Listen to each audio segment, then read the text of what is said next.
मंडळी, खर तर मी ह्या विषयावरती व्हिडिओ बनवणारच नव्हतो, पण हा एवढा गंभीर विषय आहे. मी विचार केला आपल्या एका व्हिडिओमुळे कुणाचं तरी एखादं वाईट कृत्य करायचं जर टळलं तर ती सगळ्यात मोठी आपलं त्यात यश असेल. त्यामुळे मी ही व्हिडिओ बनवली. नमस्कार मंडळी, माझं नाव राकेश भगत. बिनधास्त बोल या युट्यूब चॅनल वरती तुम्हा सर्वांचं हार्दिक आणि हार्दिक अभिनंदन आहे. मंडळी, आजचा विषय थंबनेल बघून तर तुमच्या ध्यानातच आला असेल. नक्की आपला आजचा विषय काय? तर मंडळी बघा, तुम्ही विचार करा, एखादा वाद करायला किती वेळ लागतो? थोडासा पण वेळ लागत नाही. पण ते निस्तारायचं म्हटलं तर त्याला भरपूर वेळ लागतो. तर मंडळी, आजकाल तुम्ही बघताय सोशल मीडियावरती एवढं वाईट कृत्य आणि एवढं स्टंटबाजी केली जाते की कोणाचं मर्डर सुद्धा जरी म्हटलं तरी आता लाईव्ह केलं जातं. माणसं ह्या गोष्टीला थोडस सुद्धा भेट नाहीत. आणि सगळ्यात महत्वाचा विषय राहिला जेल मधला. तर जेलमध्ये सर्व लोकांना एक समान वागवलं जातं. मग तिथं तो पैसेवाला असो किंवा गरीब असो हे बघत नाहीत. सगळ्यात महत्वाचा मुद्दा जर म्हटलं तर महिला कैद्यांना एवढी वाईट वागणूक दिली जाते जेलमध्ये की तुम्ही विचारच करू शकत नाही. तुम्हाला एक गोष्ट सांगतो, एवढी बेकार वागणूक असते. जर एखाद्या महिलेनं काय अपराध केला आणि त्या महिलेला जर जेलमध्ये नेण्यात आलं, सगळ्यात पहिल्यांदा जर म्हटलं तर जेलमध्ये एंट्री केल्यानंतरच सर्वात आधी त्या महिलेचं पूर्णपणे चेकिंग केलं जातं. आणि ते चेकिंग एवढं वाईट आणि बेकार असतं की ते सहन कोणाला पण होत नाही. एवढं वाईट ते चेकिंग असतं. अंगावर एक वस्त्र सुद्धा नसतं. मग अजून भरपूर त्यात गोष्टी आहेत, त्या एवढ्या स्पष्ट बोलायला नको. लय वाईट गोष्टी आहेत. असं ते चेकिंग असतं. बरं, ते चेकिंग झाल्यानंतर जी महिला आहे त्या महिलेला आतमध्ये नेलं जातं. आत नेल्यानंतर एक किंवा दोन साड्या दिल्या जातात. एक 2-3 साड्या देणार. तेवढ्या साड्या दिल्या की त्या महिलेला तिचं जे सेल आहे ज्यात तिला राहायचे ते दाखवलं जातं. बरं, ती दाखवलेली जागा सुद्धा कमीत कमीत एका रूम मध्ये म्हटलं तर ज्या रूम मध्ये 10 लोक बसतात अशा रूम मध्ये तिथं 30 ते 35 लोकांची जागा केली जाते.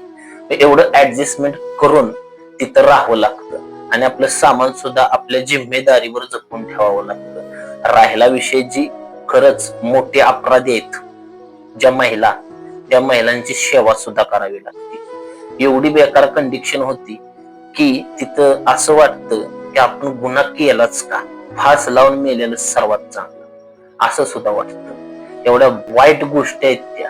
अक्षरशः ह्या गोष्टी लोकांना त्या जर कधी भोगाव्या लागल्या तर आयुष्य तिथं निघणं अवघड आहे.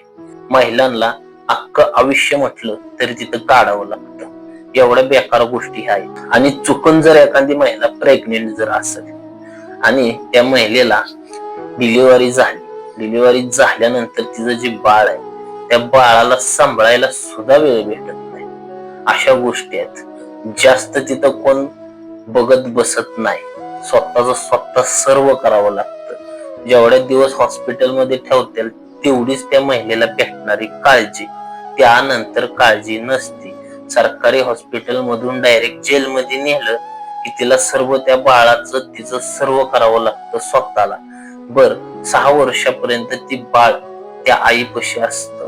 त्याच्यानंतर त्या बाळाला सरकारतर्फे शाळेत घातलं जातं. बरं, त्या आश्रम मध्ये सुद्धा त्या मुलाला त्याच्या आईची आठवण आली तरी आई बघायला भेटत नाही आणि आईला मुलाची आठवण आली तरी मुलगा बघायला भेटत नाही. एवढ्या वाईट गोष्टी होत्यात.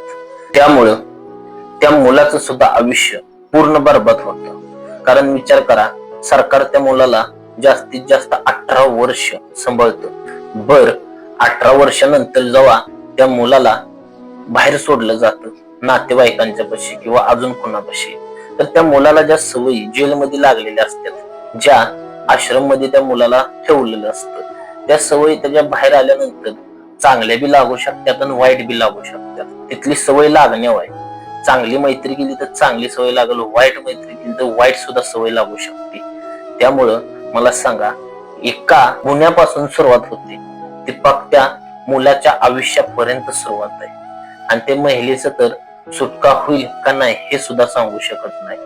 परत कोर्टाच्या तारखा वगैरे ह्या तर चालतच राहतात आणि एकदा शिक्षा झाली की परत कुणीही काय करू शकत नाही. ती शिक्षा भोगावीच लागते. कितीही मोठा माणूस असला तरी ती शिक्षा भोगावी लागते.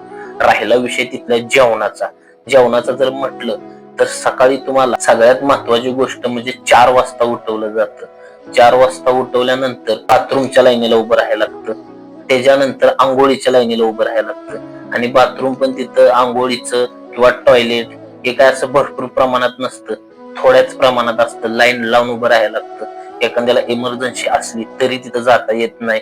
आणि जे तिथं महिलांचं बघा, आता ज्या जुन्या महिला आहेत, ज्या मोठ्या गुन्ह्यात गावलेल्या, त्या महिलांना पहिल्यांदा सोडलं जातं. त्यानंतर मग बारीक गुन्ह्यात ज्या महिला असतील त्यांना सोडलं जातं.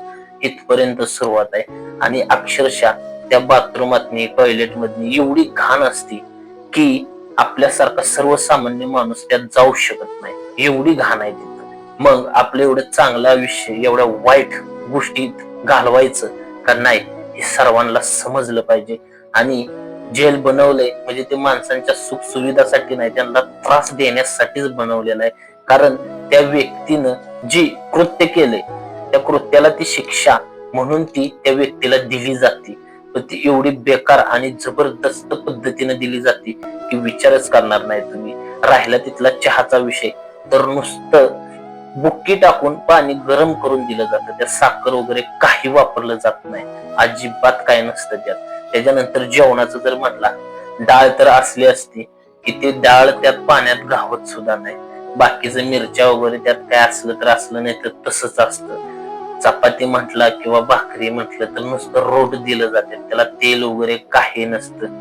भाताचं तर नामून निशाण नसतो, कधी तुम्हाला भेटला तरच भात असतो. नॉनव्हेजचं जर म्हटलं तर असं म्हणलं जातंय की प्रत्येक जेलमध्ये आठवड्यातून एकदा असतं, पण तेही गॅरंटेड नाही. आपण काय तिथं पाहुणे म्हणून जात नाही, भेटलं तर भेटलं, नाही तर नाही, असा विषय. त्यामुळे मी आपल्या चॅनेलच्या सर्व फॅमिलीला आणि ज्या आता आपले व्हिडिओ बघतात ह्या सर्वांना एकच सांगतो की अशा गोष्टीपासून लांब राहा, आपला राग आपल्या ताब्यात ठेवा. त्यानंतर ह्या गोष्टी आपल्याला बघायला भेटणार नाहीत. आणि चुकून जर ह्या गोष्टी जर तुम्ही अडकला, निसटणं ही भानगड नसती. त्यामुळं चांगलं आपलं आयुष्य एका चुकीपायी वाईट मार्गात नेऊ नका. जर आपली आजची व्हिडिओ तुम्हाला जर आवडली असेल तर नक्कीच व्हिडिओला लाईक करा आणि आपली व्हिडिओ कशी वाटली कमेंट मध्ये सांगाय मात्र विसरू नका. जर आपल्याकडनं कोणती एखादी गोष्ट सांगायची राहिली असली आणि तुम्हाला जर कोणाला जर ह्यातला अनुभव आला असेल तर ते कमेंट मध्ये नक्की सांगा. आपल्या चॅनेलवर नवीन असाल तर चॅनेलला सबस्क्राईब करायला मात्र विसरू नका. धन्यवाद.